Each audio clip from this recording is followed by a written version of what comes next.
Hello and welcome to Moysie's Motor. Now I want to start by saying that this week the council has redone this road.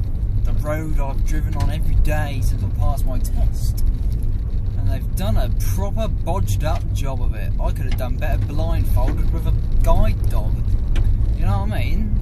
That's awful. They've missed out half the road. Half the tyre lays in the grass on the side. They've missed out the lay-bys and they've just done it like there's no tomorrow. But anyway, thank you for everyone who joined me last week in What's in My Car. And my stepmum messaged me a couple of days after release saying, you have more shit in your car than your dad has in his van. I thought, Christ, I need to have a sort out. So, I had a sort out in my car, and now it's quite tidy. But that isn't about today's episode. There's old Pam on her bike. Lovely old Pam. That isn't today's episode. Today's episode is a bit of a drive of me, talk with me. Yeah, another one of them. That's because this week the Grand Tour released that they were making a Xbox One game and a PlayStation 4 game. And I thought, well, they're lesbians. They've got to be gay lesbians. Anyway, they're making the Grand Tour game where you can play every episode of Series 1 and 2, and when Series 3 comes out you can play that episode as well, which is going to be good. But some people reckon that the game is not going to be very good and the idea is better than the game it will actually be, but I think it's going to be quite, well, more than quite good, very good, because when they were on Top Gear I always wanted a Top Gear game where you could play the specials and all that sort of thing. And I think this is a good idea, but then there's also speculation that this is the end. Once this game is released, once Series 3 is done, this is how they're ending their careers, because a game is a nice way to finish their careers, which it would be. I mean, the boys are getting older, they can't do it forever, like no one can do anything forever. But as fans, we don't want them to retire, we don't want them to give up. And as a motorist enthusiast, I don't want them to give up. Also this week, a couple of weeks ago, you know, I went up to Great Yarmouth to book some tickets to see Jim Davidson, and on Friday night I went and picked up Charlie, and we went to Great Yarmouth to see Jim Davidson, and it was a great show. He was very politically incorrect and rude. These people came in, he said, you're beautiful, you're beautiful. Then a third lady walked in, he said, alright. It was great. Jim Davidson is politically incorrect, but he's funny, he's also quite rude, and I'm going 30 miles an hour to 60, what the hell am I doing? It was really good, worth seeing again. I think next year we're going to Skegness to see Jim Davidson, so look out for a Moysie Motor Skegness special. In fact, I don't actually think I'm driving there. I think Charlie said he'll drive, but hey ho, what he says and what he does, two different things. So Jim Davidson was very good, and when I got, we weren't actually supposed to be there. Like I said the story before, we're 17. He said that's fine. I won't bore you with that. And when I got home, when I got home, I got pissed. The next morning, after I took Charlie home, because he came back to mine to get pissed. Took Charlie home. When I got back I thought, Jim Davidson fan pages. I thought, oh, he's one of Britain's best comedians, why hasn't no one done a fan page or appreciation page? So I thought, you know what, I'll make one for him.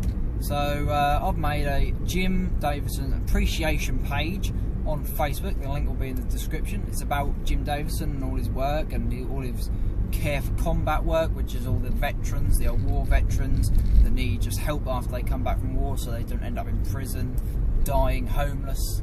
The money goes towards getting them back into work, getting them, you know, it's not a handout like benefits, it is to help them. So now it's time for a bit of karaoke. This time I'm off to breakfast with Tiffany.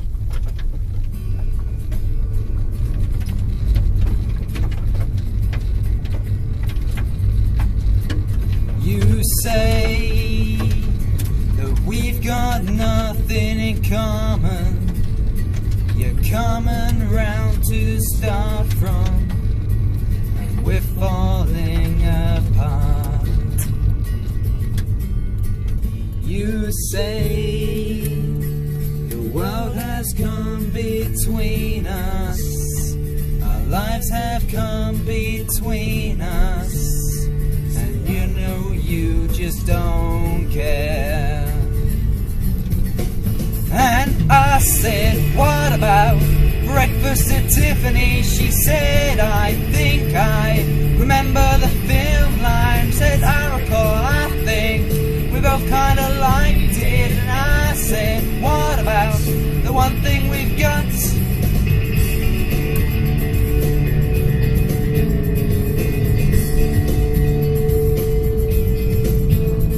I see you, the only one who knew me. Now your eyes see through me. I guess I was wrong. So what now? I've just got to turn around and go back home, because driving down the road I've realised that the bins are out, and I'm home alone this weekend, and forgot to put the bins out.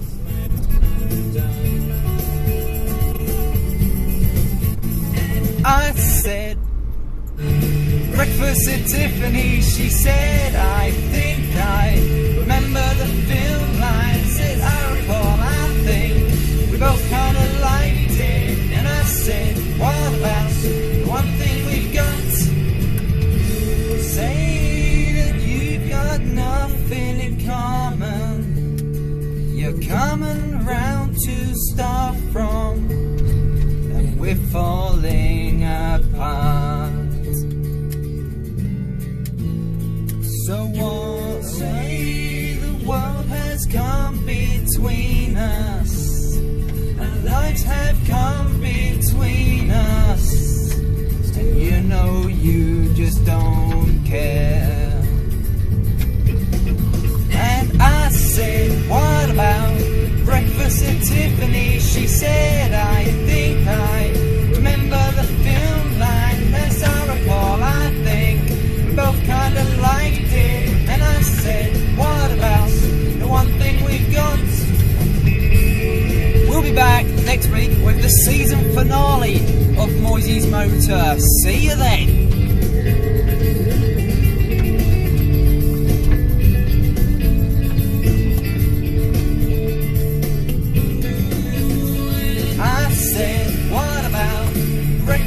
Tiffany, she said, I think I remember the film line. As I recall, I think we both kinda liked it. And I said, what about the one thing we got?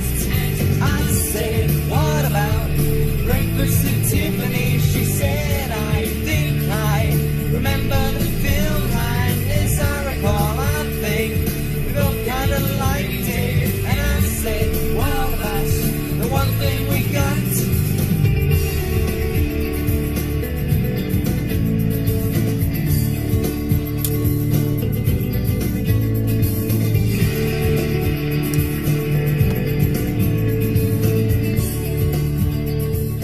I'll see you next week. I've got to put the bin out.